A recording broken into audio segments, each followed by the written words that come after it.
Now many of you may ask, well, how do I reprogram my controller? We're actually not reprogramming anything physically on the controller. The only thing we're going to reprogram is actually the software that is contained on this microcontroller chip.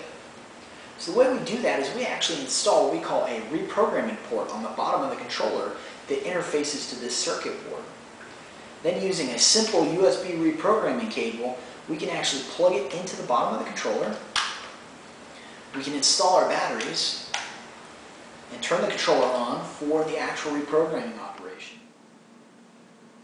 Alright modders, we're going to show you real quick how to actually use the AxePad software. Again, the installation of this software is contained in your tutorial. And we also have code snippets, which you're seeing here is for a CG controller. This is basically part of the rapid fire code, and it goes down further on the screen. But basically, you get a copy of this software when you actually download your tutorial.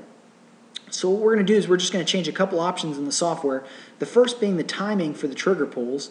So based on which game you're playing, whether it's Call of Duty or Gears of War, we're going to change that value to the value that's in the table in your tutorial. There's also updated values for these out in the forums on the website for new games as they come out.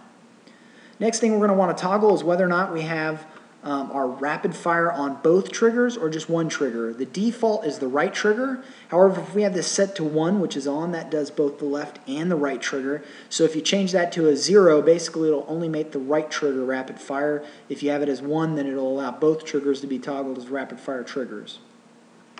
Next thing we got to decide is whether or not we want our burst mode to be enabled. 0 is off, or basically it won't do a burst fire. 1 is on, which basically means you can set a 3, 4, 5, whatever number round of bursts that you want in your code, and that's where you toggle that value. And then what we're going to toggle is basically whether or not we have a burst count set to a different value. So if we want it to be 3, 4, 5 shots, we can change that value right here. The next two values we're actually going to change are right here, and that's on the right trigger voltage values and also the left trigger voltage values. The tutorial tells you how to find those, and they're different for each and every install. So when you turn on your controller for the first time, it's going to be different. For the controller I have here, my values happen to be 40 and about 25 for the voltage readings. Now once that's done, all you got to do is, again, plug your controller into the USB programming port, have your batteries installed, and your controller turned into the on position. It's very important that you have the controller turned on, or else you won't be able to program it. And you simply just press the program button.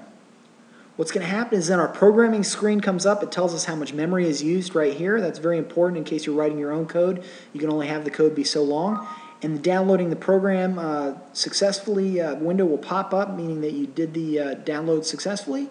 And once that's done, our rapid fire controller is ready to go.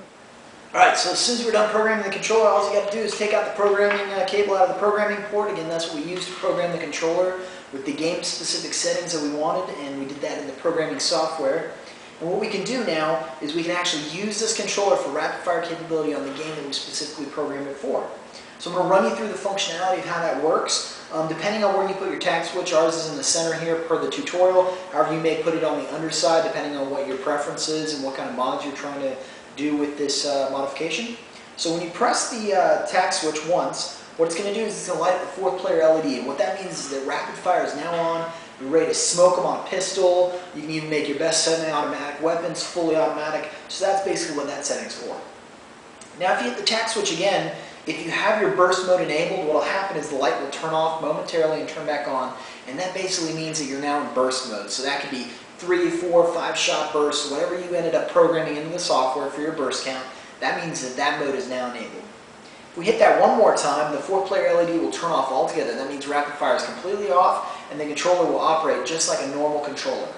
And we can cycle through those modes. So again, we have our rapid fire on, we have our burst mode on, and last but not least, rapid fire completely off.